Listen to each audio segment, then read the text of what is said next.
ప్రజలు కోరుకుంటే పార్టీ పెడతా ప్రజాభిప్రాయం తెలుసుకోవడానికే జనం బాట నిజామాబాద్ నుంచి కవిత యాత్ర ప్రారంభం.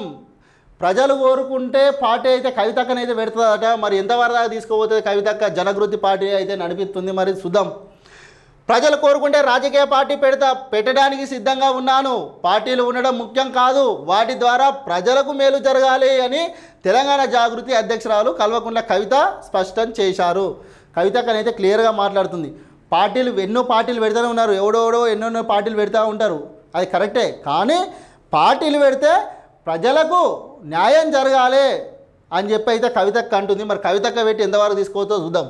గురువారం జాగృతి నేతలతో కలిసి యాదాద్రి లక్ష్మీనరసింహస్వామిని దర్శించుకొని ప్రత్యేక పూజలు చేశారు. ఈ సందర్భంగా ఆమె మాట్లాడుతూ ఈ నెల 25 నుంచి తాను చేపట్టనున్న జనం బాట కార్యక్రమానికి ఎలాంటి అవంతరాలు రాకుండా చూడాలని స్వామిని కోరుకున్నట్లు తెలిపారు.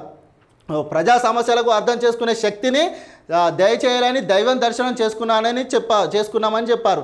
జనం బాట కార్యక్రమం తమ సొంత ఊరు నిజామాబాద్ నుంచి మొదలై 4 నెలల పాటు 33 జిల్లాల్లో కొనసాగుతుందని తెలిపారు.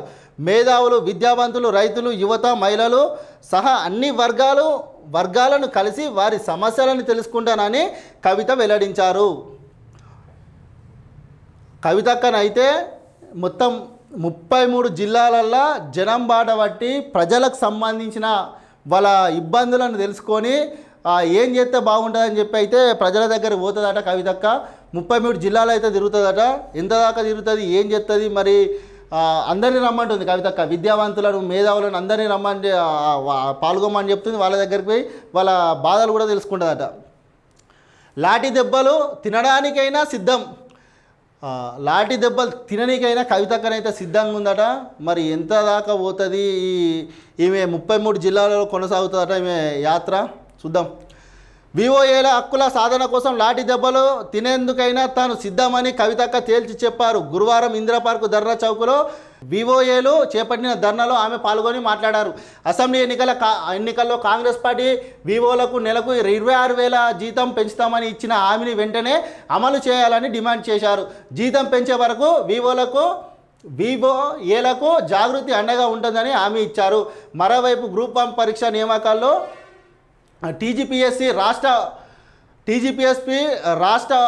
రాష్ట్రపతి ఉత్తర్వులైన ఆర్టికల్ 371ని తుంగలో తొక్కిన రాజ్యాంగం ఉల్లంఘనకు పాల్పడిందని కవిత ఆవేదన వ్యక్తం చేశారు. ఈ అంశాన్ని సుమోటోగా స్వీకరించి విచారణ చేపట్టాలని ఆమె గురువారం సుప్రీంకోర్టు చీఫ్ జస్టిస్ బిఆర్ గవాయ్కు లేఖ రాశారు. గ్రూప్ 1 నియామకంలో రాష్ట్రపతి ఉత్తర్వులకు విరుద్ధంగా రిక్రూట్మెంట్ జరిగాయని, అభ్యర్థుల నుంచి ఫిర్యాదులు వచ్చాయని లేఖలో ఆమె పేర్కొన్నారు. మా ఉద్యోగాలు మాకే అంటూ తెలంగాణ ఉద్యమం జరిగిందని, దాని ద్వారానే ఆర్టికల్ 301(d)ని సాధించుకున్నామని గుర్తు చేశారు. ఇక కవితక్కనైతే అన్నీ చెప్తుంది. గ్రూప్ 1 ఉద్యోగులకు అన్యాయం జరిగింది అని చెప్పి ఇటు సుప్రీంకోర్టు వారికి ఆ లేఖనైతే రాసింది. రైట్, చూద్దాం. ఇక కవితక్కనైతే ముందడికైతే పోతూ ఉంది. జాగృతి పార్టీతోనైతే ముందడికి పోతుంది. ప్రజలు ఆశీర్వదించి చేస్తేనైతే కొత్త పార్టీ అయితే పెడుతుందట. మరి చూద్దాం కవితక్క యాత్ర ఎట్లా కొనసాగుతుంది, యాత్రకు ఎవరైనా అడ్డుపడతారా, మరి ఏం జరుగుతుంది, ఇక కవితక్క యాత్ర బాట ఎంతవరకు రానున్న రోజులలో కొనసాగుతుంది చూసే ప్రయత్నం అయితే చేద్దాం. ఇక